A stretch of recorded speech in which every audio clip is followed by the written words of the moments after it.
بسم اللہ الرحمن الرحیم۔ اللہم صلی علی سیدنا محمد النبی الأمی وعلی آلہ وصحبہ وسلم تسلیما۔ عن ابن عباس رضی اللہ تعالی عنہما عن النبی صلی اللہ علیہ وسلم قال: اللہم اعز الاسلام بأبی جہل بن ہشام او بعمر بن الخطاب، فأصبح عمر فغدا على النبي صلى الله عليه وسلم فأسلم ثم صلى في المسجد ظاهرا أو كما قال عليه الصلاة والسلام۔ انتخاب خدا، مراد مصطفیٰ، داماد علی المرتضیٰ، شہید منبر و محراب حضرت عمر بن خطاب رضی اللہ عنہ کے حالات طیبہ کا تذکرہ کیا جاتا ہے۔ عمر رضی اللہ عنہ کے والد کا نام خطاب اور والدہ کا نام حنتمہ ہے، اور 9ویں پشت میں ان کا نسب نبی کریم صلی اللہ علیہ وآلہ وسلم سے مل جاتا ہے۔ واقعہ فیل کے 13 برس بعد آپ کی ولادت ہوئی اور آپ نے نسب دانی، شاہ سواری، پہلوانی، سفارت کے اندر مہارت حاصل کی۔ آپ کا شمار زمانہ جاہلیت میں بھی پڑھے لکھے لوگوں میں ہوتا تھا۔ حضرت عمر رضی اللہ عنہ ابتداءً اسلام کے شدید ترین مخالفین میں سے تھے، اور جو بھی اسلام قبول کرتا اس کی ایذاء کے در پے ہوتے۔ نبی کریم صلی اللہ علیہ وسلم نے دعا کی کہ اے اللہ، ابو جہل بن ہشام یا عمر بن خطاب میں سے جو در پردہ تیرا زیادہ محبوب ہو اس کے ذریعے اسلام کو عزت عطا فرما۔ تو بذریعہ وحی نبی علیہ السلام کو اللہ تعالی نے بتلایا کہ ابو جہل بن ہشام اسلام نہیں لائے گا۔ تو پھر نبی کریم صلی اللہ علیہ وسلم نے یہ دعا کی: اللہم اید الاسلام بعمر بن الخطاب خاصتاً، اے اللہ خاص طور پر عمر بن خطاب رضی اللہ عنہ کے ذریعے اسلام کی مدد فرما۔ دعائے نبوی کے اثرات نمودار ہوئے۔ ابو جہل نے اعلان کیا کہ جو معاذ اللہ نبی علیہ السلام کو قتل کرے گا تو میں اسے 100 اونٹ بطور انعام کے دوں گا۔ حضرت عمر فاروق رضی اللہ عنہ نے نبی علیہ السلام کے قتل کا ارادہ کیا اور باہر نکلے۔ حضرت نعیم بن عبداللہ رضی اللہ عنہ کے پاس سے گزر ہوا تو نعیم بن عبداللہ رضی اللہ عنہ نے پوچھا: این ترید یا عمر، اے عمر کہاں کا ارادہ ہے؟ کہنے لگے: ارید ان اقتل محمدا، میرا ارادہ محمد صلی اللہ علیہ وسلم کو معاذ اللہ قتل کرنے کا ہے۔ نعیم بن عبداللہ رضی اللہ عنہ نے کہا کہ پہلے تم اپنے گھر کی تو جا کر خبر لو، تمہاری بہن فاطمہ بنت خطاب اور تمہارے بہنوئی سعید بن زید رضی اللہ عنہما نے اسلام قبول کر لیا ہے۔ رخ بدلا، سیدھا بہن کے گھر گئے۔ حضرت خباب رضی اللہ عنہ انہیں قرآن پاک کی تعلیم دے رہے تھے۔ ان کی آہٹ سن کر خباب رضی اللہ عنہ کمرے میں چھپ گئے۔ حضرت عمر رضی اللہ عنہ گھر میں داخل ہوئے، دونوں سے کہا: شاید تم صابی ہو گئے ہو۔ تو سعید بن زید رضی اللہ عنہ نے کہا کہ اے عمر، اگر تمہارے دین کے علاوہ کوئی اور دین سچا ہو تو ہمیں کیا کرنا چاہیے؟ مطلب یہ کہ اسے مان لینا چاہیے۔ تو حضرت عمر رضی اللہ عنہ غصے میں آ گئے، اپنے بہنوئی کو مارنا شروع کیا۔ بہن نے درمیان میں رکاوٹ بننے کی کوشش کی تو اپنی بہن کو بھی تمانچہ مارا اور اتنا انہیں مارا کہ وہ خون آلود ہو گئیں۔ حضرت فاطمہ بنت خطاب رضی اللہ عنہ نے فرمایا کہ اے عمر، تم سے جو بن پڑے کر گزرو، اب اسلام ہمارے دل سے نہیں نکل سکتا۔ تو یہ الفاظ ایسے انداز میں کہے گئے تھے کہ عمر رضی اللہ عنہ نرم پڑ گئے۔ پھر بہن کو دیکھا، اس کے خون کو دیکھا تو مزید نرمی آ گئی۔ فرمانے لگی اچھا وہ کلام لاؤ جو تم پڑھ رہے تھے۔ حضرت خباب رضی اللہ عنہ یہ سن کر فوراً باہر نکل آئے، اور عمر رضی اللہ عنہ نے ہاتھ لگانے کا ارادہ کیا قرآن لکھے ہوئے ورق کو، تو حضرت فاطمہ رضی اللہ عنہ نے فرمایا کہ تم نجس ہو، اور نجس ناپاک آدمی سے ہاتھ نہیں لگا سکتا۔ سورۃ طٰہٰ کی آیات تلاوت کی گئیں۔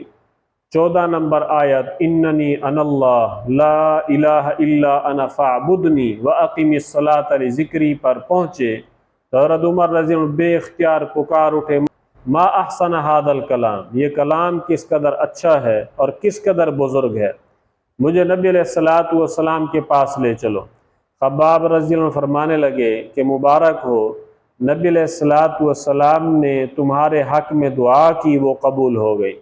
لے کے چلے دار ارقم کی طرف۔ دار ارقم میں صحابہ رضی اللہ عنہم نبی علیہ الصلاۃ والسلام سے تعلیم حاصل کر رہے تھے۔ دیکھا عمر رضی اللہ عنہ ننگی تلوار لیے کھڑے ہیں، تو نبی علیہ السلام کو باخبر کیا۔ حضرت حمزہ رضی اللہ عنہ فرمایا کہ اسے آنے دو، اگر خیر کے ارادے سے آیا ہے تو ٹھیک، وگرنہ اسی کی تلوار سے میں اس کا خاتمہ کر دوں گا اور کوئی پرواہ نہ کروں گا۔ عمر رضی اللہ عنہ داخل ہوئے، نبی علیہ الصلاۃ والسلام نے ان کے گریبان سے پکڑا، جھنجھوڑا اور فرمایا کہ اے عمر، کیا تم اس وقت تک اسلام سے رکے رہو گے جب تک تم پر اللہ تعالیٰ کا کوئی عذاب نہیں آ جاتا؟ اور یہ دعا کی اللہم اہدہ، اے اللہ اسے ہدایت دے۔